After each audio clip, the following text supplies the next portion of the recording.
This is Sanskriti Sharan, and I take this opportunity to welcome you all. And I personally confess that it is a great privilege and extremely good opportunity to welcome you all on behalf of the Secretariat body. And this is on the theme exclusive business session, strategy for industrial growth towards a flourishing economy. So this topic is more pertinent when monetary policy has been assessed and reviewed by the governor of RBI. And we are fortunate to have chief economist from Kotak Mahindra Bank. And first of all, I would like to welcome formally Dr. Indraneel Pan, chief economist from Kotak Mahindra Bank. His areas of expertise include economics and finance. Of course, he is a monetary policy analyst.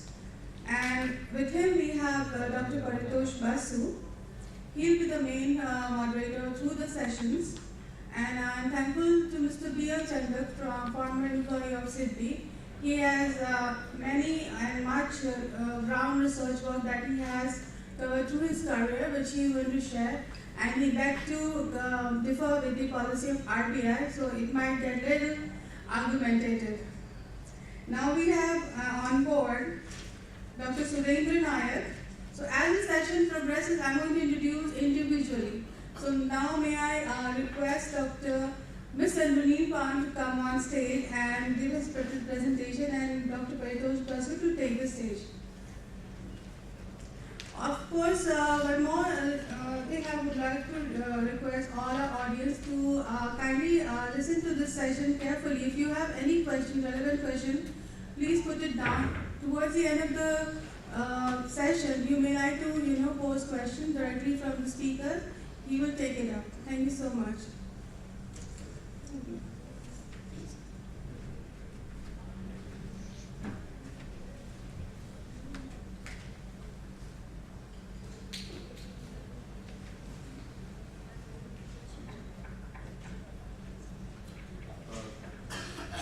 Thank you very much, Sanskriti, and thank you very much, Dr. Basu, and thanks a lot to the Commerce Chamber for having me here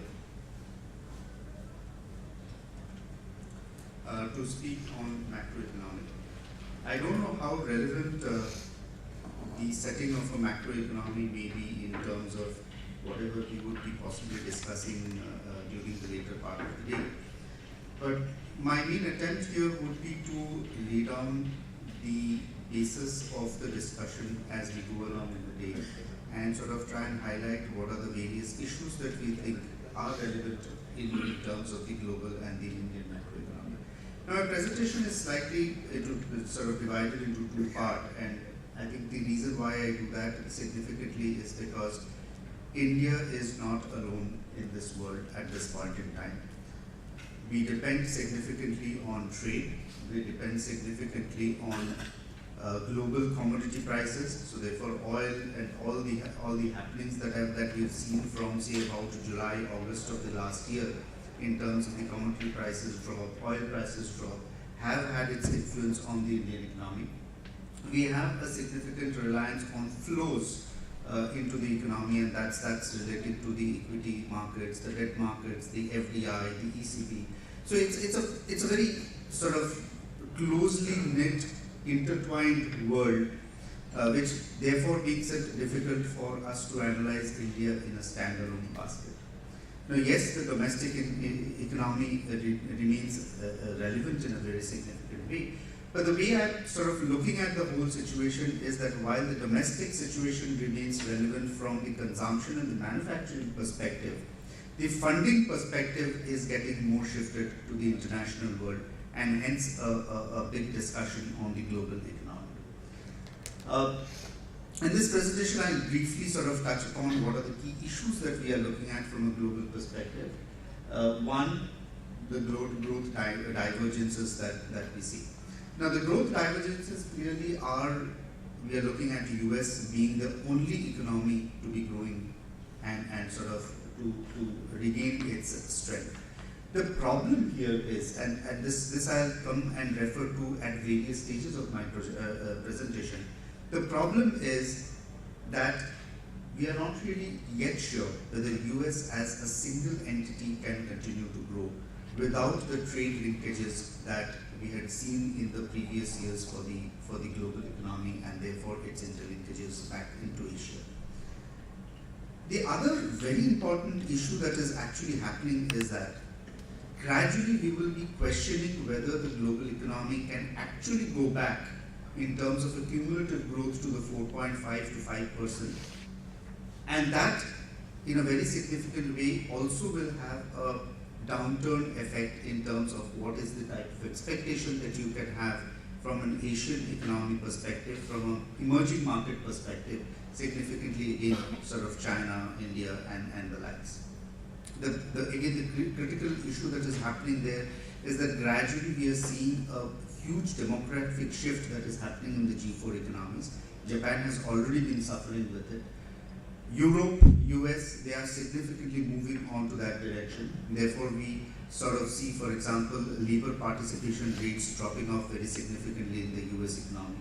So all these structural changes sort of to a certain extent for a macroeconomist is not really good, in the sense that the pace of growth that we might be expecting from the global world and therefore sort of downsized on India may actually be on the slightly lower side.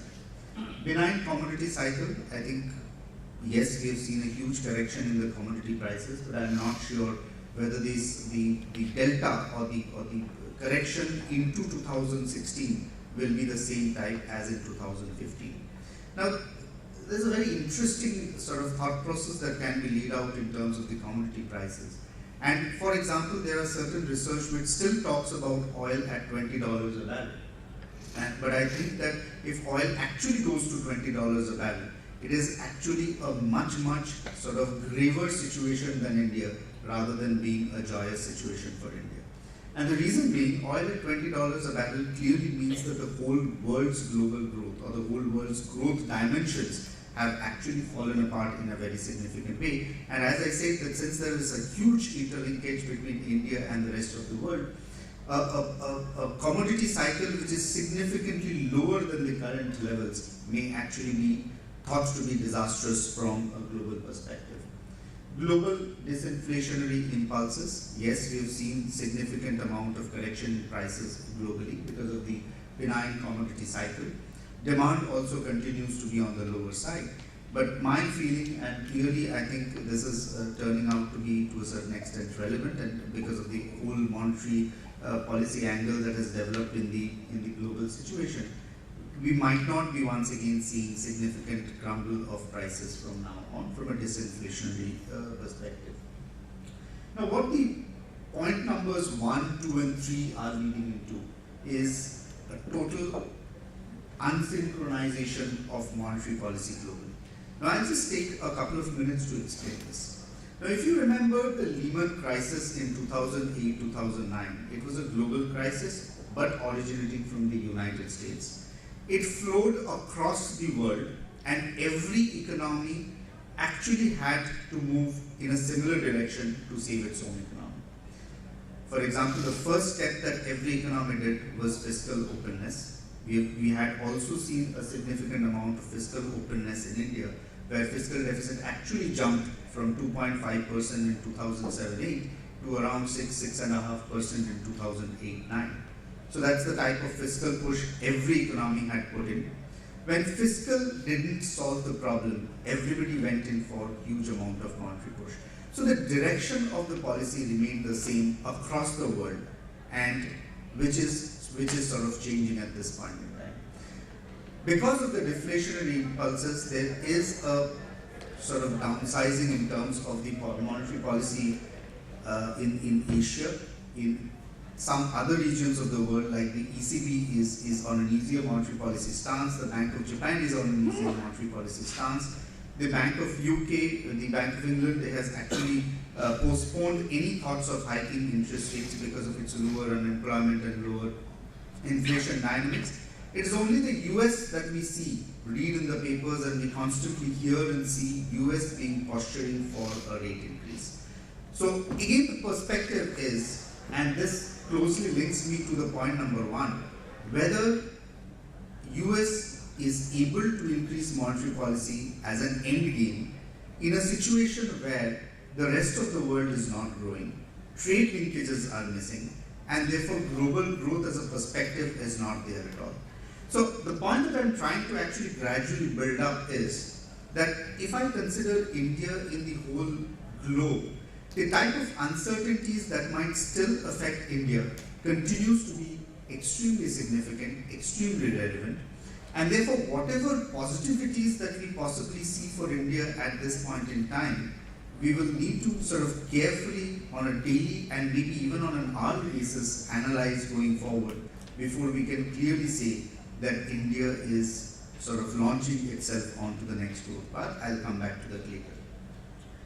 Dollar strength and the unfortunate incident is a competitive currency devaluation. I'll come back to the currency devaluation point later.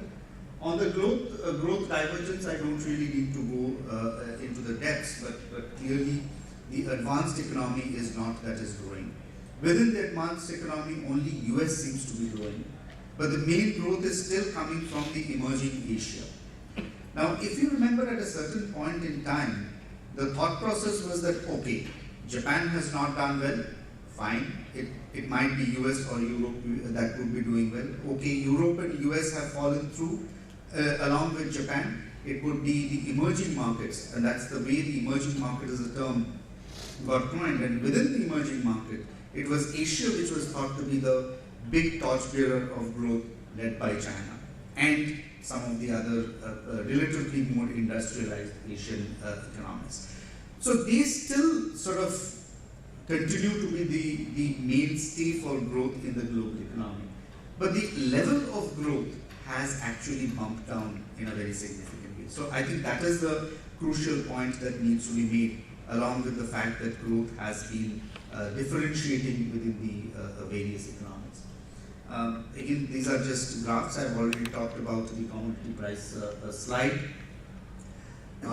There are losers from the oil slump in terms of, say for example, Europe and Japan, which is anyway seeing lower sort of demand and therefore lower prices.